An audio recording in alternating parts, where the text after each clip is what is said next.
Soul Sister тавтай морил Нора байна. Өнөөдрийн бичлэгээрээ хэрв та оюун ухааны давхаргаа таньж мэдсэн бол зүрх сэтгэлийн давхарга гэдэг юу вэ гэдгийг хамтдаа таньж мэдэх, мөн хүний дотоод гэрэл сүнсэн давхаргатай хүрэхэд ямар шинж тэмдгүүд илэрдэг вэ гэдэг их сонирхолтой дугаар байгаа шүү. Подкаст руугаа орцгоё.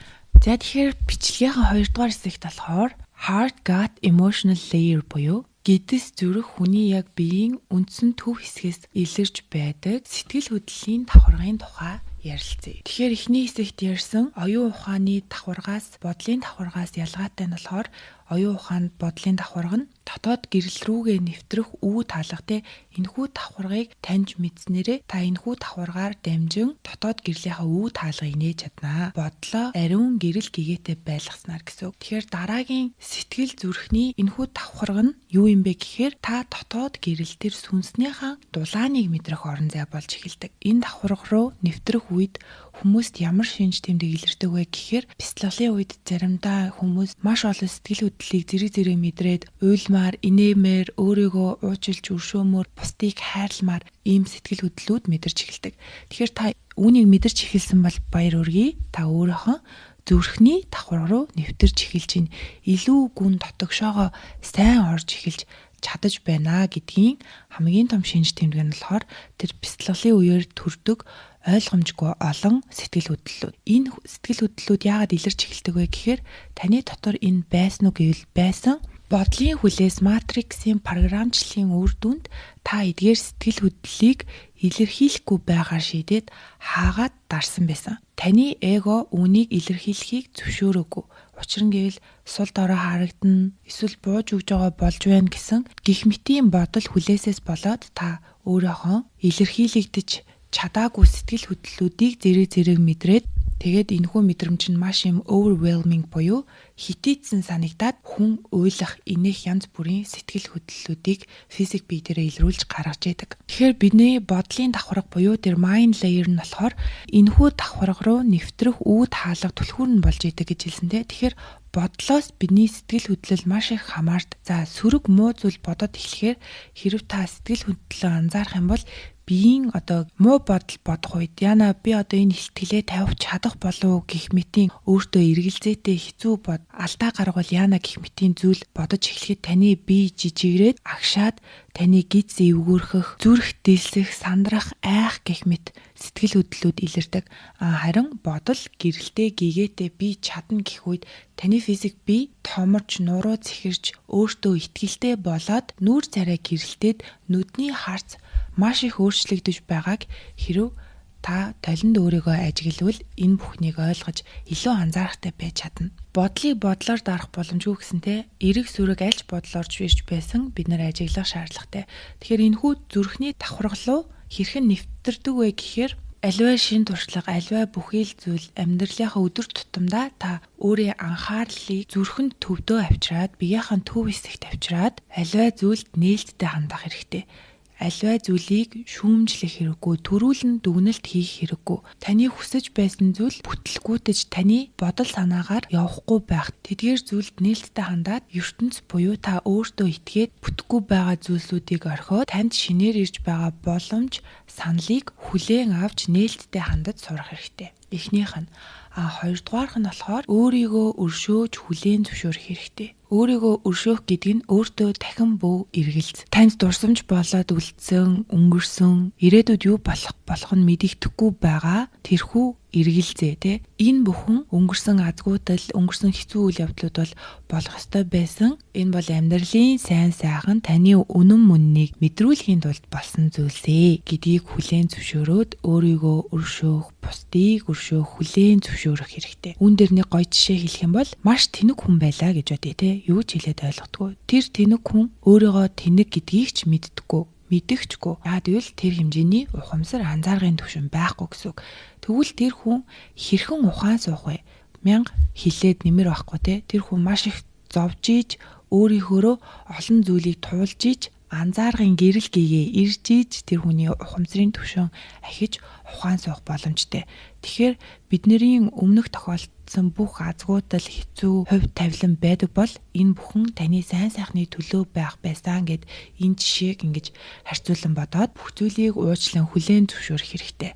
За ингээд бүх зүйлийг уучлаад хүлээн зөвшөөрөөд тэрхүү туршлагуудтай талархаад эхлэхээр таны өөрийн давтамж дэлгөө маш их өндөр болдог. Ерөнхий давтамж дэлгөөн гэсэн үг. Мөн өөрөөр зүрхний давхраг буюу энэ сэтгэл хөдлөлийн давхрагтаа нэвтрэх олон физик аргууд байгаа. Бичлэгийн ихэнд хэлсэнчлэн бидний одоо физик бие бол бидний энэхүү дотоод гэрлийг агуулж байгаа ариун сүм, ариун биомашин юм аа тий.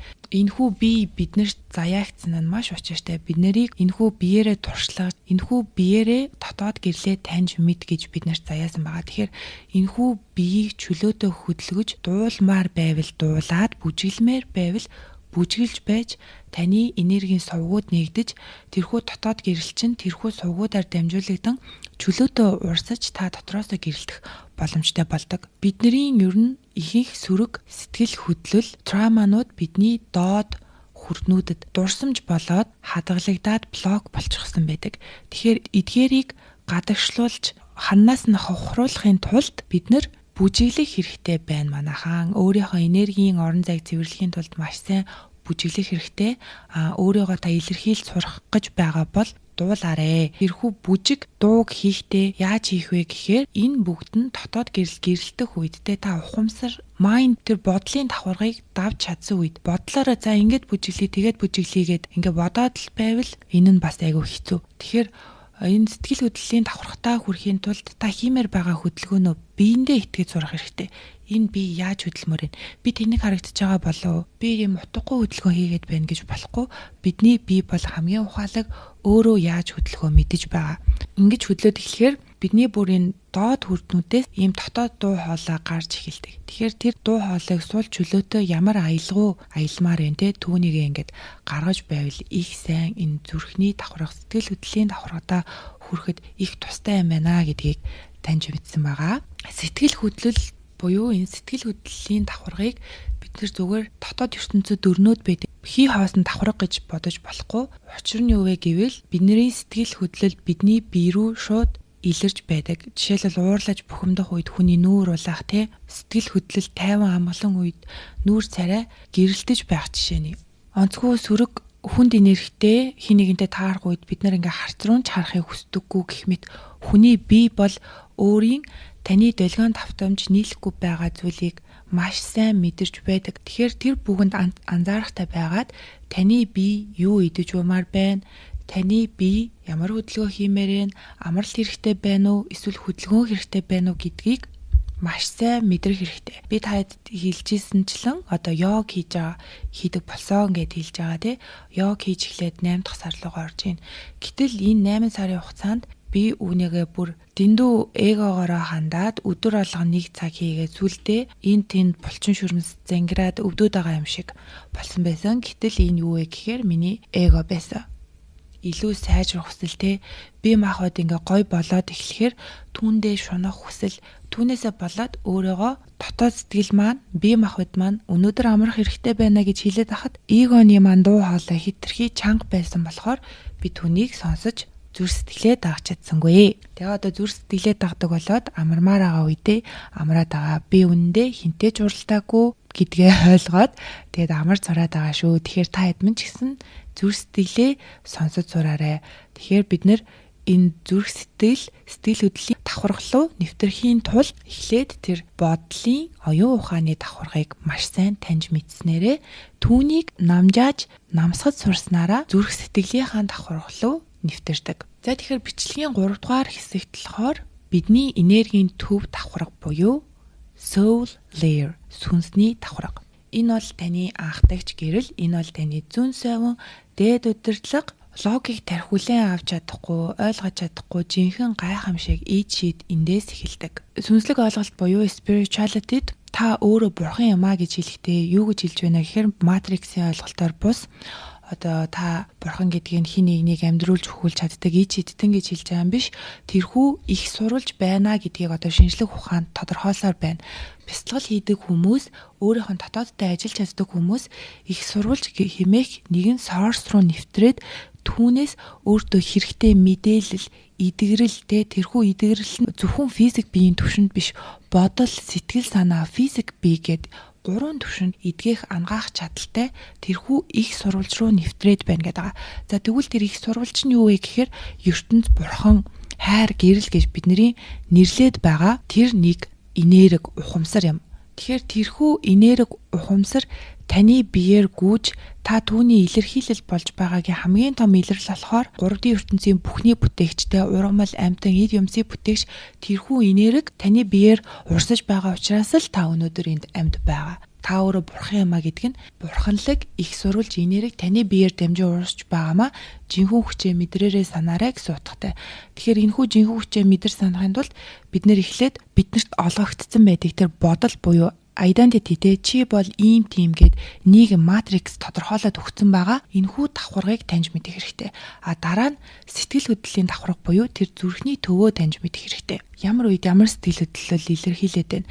Энэхүү сэтгэл хөдлөлүүд маань намайг хаашин чиглүүлээд байна вэ? Бидний гэдэс зүрх бол худлаа хэлдэггүй. Бидний бие мах бод худлаа хэлдэггүй.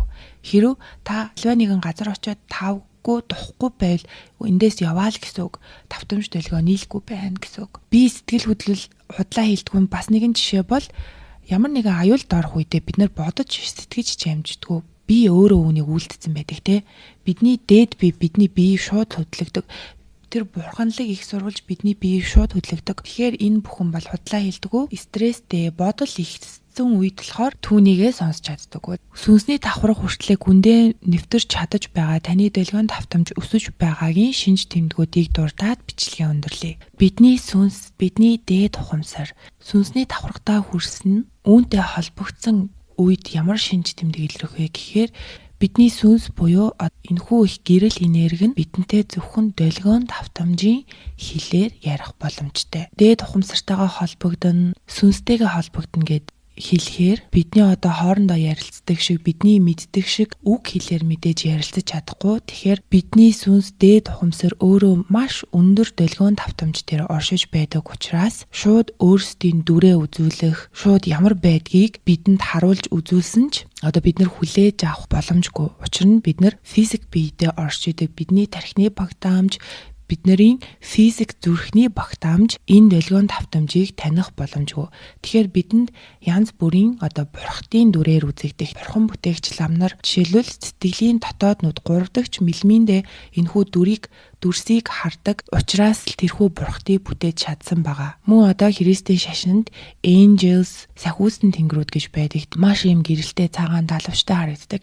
Энэ бүгд нь бидэнд бэлэг тэмдэг маягаар янз бүрийн дүрсээр үзэгдэх боломжтой. Мөн өөр та дээд ухамсартайгаа холбоотой дээд ухамсар ертөнд тантай ярьж байгаагийн баталгаа бол synchronicity буюу долгионууд хоорондоо давхцаж эхэлдэг. Таны долгион дээд ухамсарын долгионтой нийцэж эхэлдэг. Тэр байдлаар ертөнд дээд ухамсруу тантай харилцаж идэг. За жишээ нь ямар нэгэн зүйл төлөвлөөд явж байхад ижил тоодоо цаг харах, тохиолдлын байдлаар танд одоо утга учиртай зүйлс тохиолдож эхлэх. Үүнийг одоо ил ухамсар сайн тайлбарлаж чадахгүй ч таны зүрх сэтгэл хөдлөлийн түвшинд өндөр мэдрэмж төрүүлээд биеэр цахилгаан гүйдэл гүйж байгаа юм шиг хүн яг үнэн өндөр долгион давтамжийг хүлээж авахд шар ус босох, бие жирэлцэх, эргэлзэх шаардлагагүйгээр тохиолдож буй зүйлд итгэдэг. Тэгэхээр synchronicity гэдэг маань та дотоод сэтгэл буюу ертөнцийн долгионтой нийцэж хамтран ажиллаж чадаж байна. Таны ерөнхий долгион болон таны дотоод ертөнцийн долгион гадаад ертөнцийн хот давхцаад эхлэхээр таны дотоод ертөнц гадаад ертөнцийг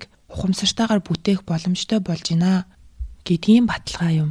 Сүнсний давхаргатаа нэвтэрсний шинж тэмдэг бол таны дотоод сэтгэл болон физик нүдэн дээр хүртэл илэрч эхэлдэг. Хүний физик биеийн ерөнхий давтамж долгион өндөрсөд эхлэхээр илүү өргөн цар хүрээтэй долгион давтамжуудыг хүлээж авах боломжтой болдог.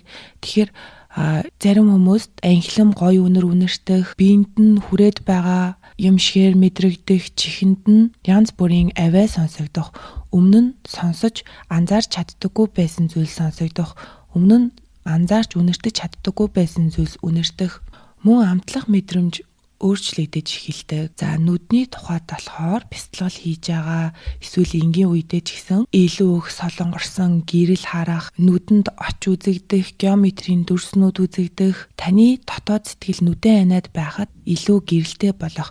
Өмнө нь нүдэн анахад их харанхуй санагддаг байсан бол харанхуй газар нүдэн анаад байгаа хэрнээ илүү гэрэлтэй харагдаж эхэлдэг. Ямар нэг дүрс хөдөлгөөнийг хараад байгаа мэт. Энэ бүхэн нь яаж ийн вэ гэхээр сайн ажиглаад харуул зарим хүмүүс бүр хүмүүсийн аураг харж чаддаг болдог. Аурануудын өнгө, аураны хөдөлгөөн өөрчлөлтүүдийг хүртэл харж чаддаг болдог. Тэгэхээр энэ бүхэн яаж ийн вэ гэхээр бидний физик нүд илүү нарийн долгионуудыг хүлээж авч сурж байна. Өөрөөр бас бие дээр бяцлал хийж байгаа үе та өөрөө хөдөлгөөнгөө сууж байгаа хэрнээ хөдлөөд найгаад байгаа юм шиг мэдрэгддэг. Тэгэхээр энергийн урсгалын илүү нарийн долгион давтамжийг мэдэрч эхэлж байна. Өндөр долгион давтамжийг мэдэрч чаддаг болж байна гэдг нь эдгээр юм баталгаа биднэрт одоо тайлбарлаж чадахгүйгээр олон шинж тэмдэг илэрч идэг. Бидний физик нүд илүү гэрэлтэж эхэлдэг. Энэ нь яаж вэ гэхээр дотоод гэрэл тодорж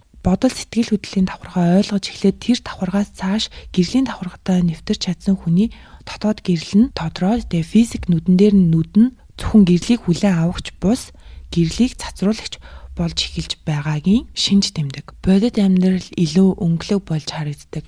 Гудамжаар явбал зөвхөн хог, утаа, үнээр болж бүтэхгүй байгаа зүйлсийг хардаг байсан бол илүү гэрэл гэгээтэй дүрс, бичиг, өмнө нь байдгийг ч анзаардаггүй байсан гэрэл гэгээтэй болж бүтэж байгаа зүйлсийг харж эхэлдэг. Жишээлбэл энэ тэнд гоё гэрэл үзэгдэх, таны 3D ертөнцид илүү гоё гэгээлэг зүйлсүүд үзэгдэж эхлэх, гадуур явж агаад хөөхөн хүүхдүүдийг харах, тэдний инээмсэглэлээс аз жаргалыг мэдэрч чадах, тань руу хараад инех, хүмүүс таныг хүндэлж эхлэх, таны үг илүү сонсогддог болох, таны яриаг хүмүүс таслахаа бэлдэг. Зөвхөн танд л утга бүхий тэмдэгтүүдийг, амьтдыг, хүмүүсийг харж эхэлдэг. Дурсаж санаж байсан хүнээсээ холбоо сонсох. За эдгээр бүгд нэг юм хүүхдийн юм шиг те. За зүгээр л давхцсан штэ. Зүгээр л санамсаргүй байдлаар ийм зүйлс болж болно. За жишээлбэл би ингээд машиндаа явж агаад голын талентаа харсан чинь цонхон дээр манан үсээ цаанаас нь гэрэл тусаад яг ийм сахиусан тэнгэрийнх шиг дүрс үзэгдэж байгаа тий. Энийг бол физикийн хувьд бол физикч наа чи ингээд цан цохоод гэрэл тусаад гэрлийн хугарл явагдаад цацраад ингэж харагдаж байгаа маа гэд тайлбарлаж байгаа. Гэвч логик ухаанаар бол тийм энэ нь үнэн. Нөгөө сүнслэг үнэн талаасаа ертөнд тантай хамт байна. Танд гой сайхан зүйл харуулах гад бүр сахиусан тэнгэрийн дүрсийг гаргаад ирж штэ тий. Тэгэхээр таны дээд ухамсар ертөнц тантай, таны дотоод гайхалтай сэтгэл чинь зөвхөн энэ долгион давтамжийг хэлээр л тантай ярих боломжтой. Эсвэл гайхалтай өндөр долгион давтамжтай хин нэгнээр дамжуулаад хэлмээр байгаа үгээ танд дайлгаж эхэлж болно. Үүн дээр нэг асуудал гарч ирж байгаа. Хүмүүс ингээл зөндөл бие биендээ зөвлөгөө өгөөл янз бүрийн үгийг хэлж л байдаг. Түүнээс танд үнэн хэрэгтэй мэдээлэл таны гэрэлтэй нийцэх гэрлэн мэдээлэл байна уу эсвэл хэрэггүй сөрөг мэдээлэл байна уу гэдгийг яаж мэдрэгддэг вэ?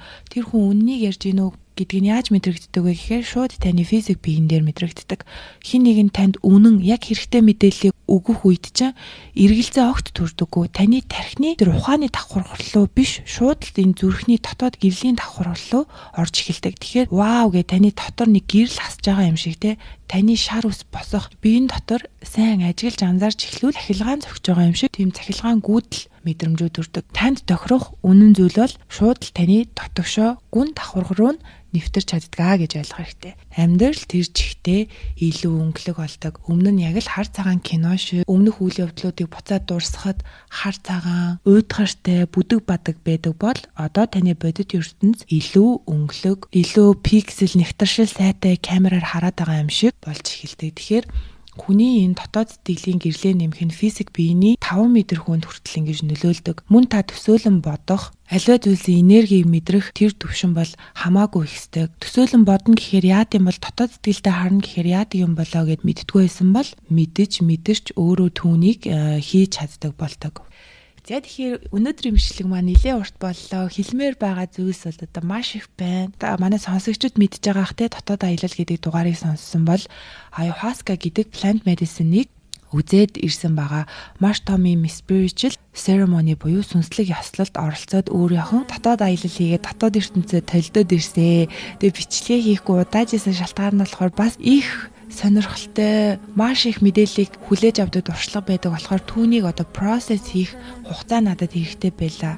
Амралтын байдалтай байлаа. Тэгэд энэхүү туршлагаа Soul Sister Community төлбөртэй групптэй хуваалцах учраас та хэд минь групп руугээ ороод ирээрээ. Тэгэхээр энэхүү туршлагаа public YouTube подондоо тавихгүй байгаа шийдсэн. Маш их хувийн чанартай мэдээлэл тэр ёслолын талаар одоо яг юу болдог гэх мэт маш их хувийн зүйлс байгаа учраас бас их гүнзгий хүн болгон сонсоод ойлгохгүй зарим нь одоо юу яриад байна гэд гайхмаар итгэмээргүй олон зүйлс босоо учраас групптэй ярихаар шийдсэн байгаа шүү манайхаа. Тэгээ subscribe тавьчаа дараарай, баярлалаа. Дараагийн дугаараараа уулзцгаая.